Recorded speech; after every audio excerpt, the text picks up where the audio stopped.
आज मैं देख रही हूं यहाँ हम अलग अलग सोच, अलग अलग विचार के लोग जमा हो गए हैं। यही हिंदुस्तान है, यही भारत है, जहां अलग अलग सोच होती है।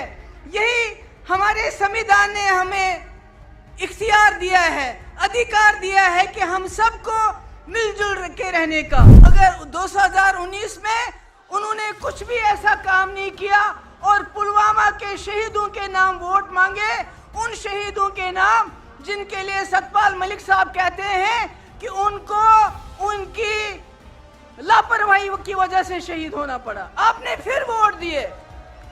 और आज 10 साल के बाद मोदी जी न 10 करोड़ नौकरियां, न 15 लाख जमा, न औरतों की सुरक्षा, न किसानों की डबल आयु, न एमएसपी, कुछ भी नहीं। मगर आप कहते हैं 400 पार।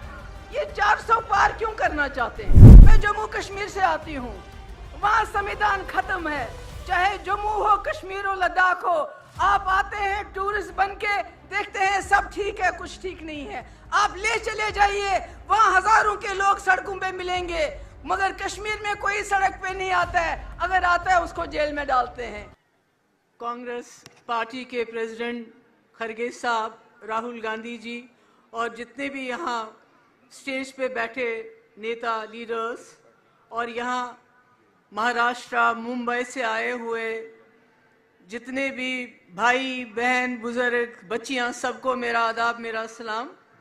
आज मैं राहुल जी को उनकी यात्रा पूरी करने के लिए मुबारकबाद देना चाहती हूँ और साथ में कहना चाहती हूँ, राहुल जी, इस मुल्क ने, हिंदुस्तान ने गांधी जिसका नाम है उससे बड़े बड़े इम्तिहान लिए, बड़ी बड़ी कुर्बानियां ली हैं।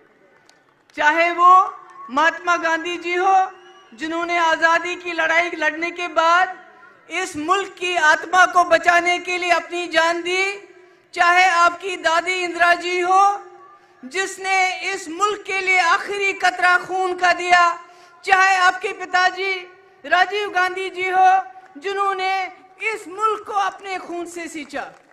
इसलिए आपके ऊपर ये जो भार है, ये जो जिम्मेदारी है, ये इसलिए आई है कि आपके नाम के पीछे गांधी नाम है, जिससे बीजेपी के लोग बहुत डरते हैं और आगे भी डरेंगे।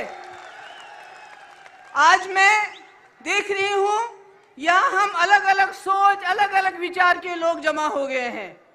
यही हिंदुस्तान है, यही भारत है, जहां अलग अलग सोच होती है। यही हमारे संविधान ने हमें इख्तियार दिया है, अधिकार दिया है कि हम सबको मिलजुल के रहने का। मगर आज मैं आपको एक संदेश देना चाहती हूं।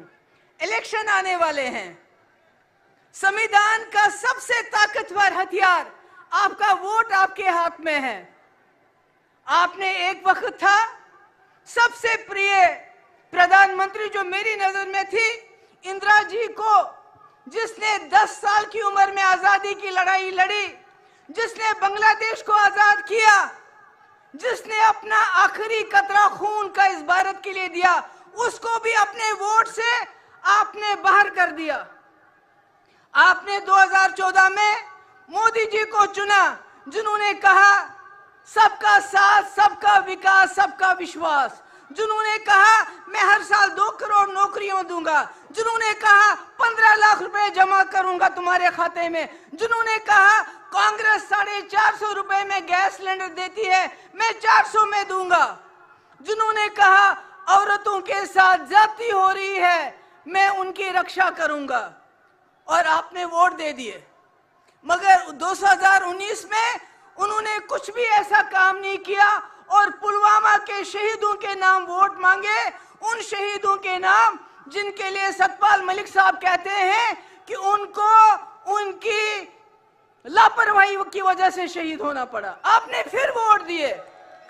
और आज 10 साल के बाद मोदी जी न 10 करोड़ नौकरियां, न 15 लाख जमा, न औरतों की सुरक्षा, न किसानों की डबल आयु, न एमएसपी, कुछ भी नहीं। मगर आप कहते हैं 400 पार।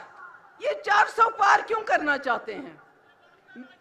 आप मेरी बात सुनिए, क्योंकि ये संविधान को बदलना चाहते हैं, आपके हाथ में से आपका वोट छीनना चाहते हैं, ताकि जिस वक्त आप लोग जाग जाओ, आप इनको बाहर करना चाहो, आपके वोट में वो ताकत नहीं रहेगी।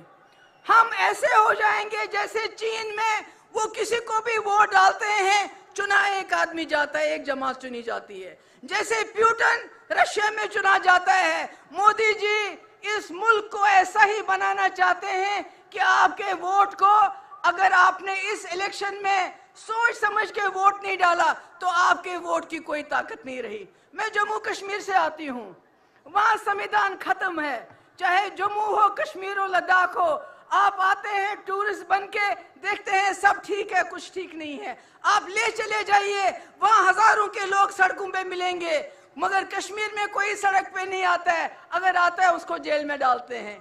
खुदा के लिए जो हाल हमारा है वो हाल आपका भी हो जाएगा अगर आप इस इलेक्शन में सोच समझ के वोट नहीं डालेंगे, संविधान को बचाने के लिए वोट नहीं डालेंगे, इंडिया अलायंस को सामने लाने के लिए वोट नहीं डालेंगे। राहुल जी की कुर्बानियां, इनके खानदान की, इनकी फैमिली की कुर्बानियां, अगर आप उनको बचाने के लिए वोट नहीं डालेंगे तो आप भी नहीं बचेंगे। मैं आप सबकी बहुत शुक्रगुजार हूं। मुझे बताया गया 5 मिनट में बात खत्म करनी है। बहुत बहुत शुक्रिया।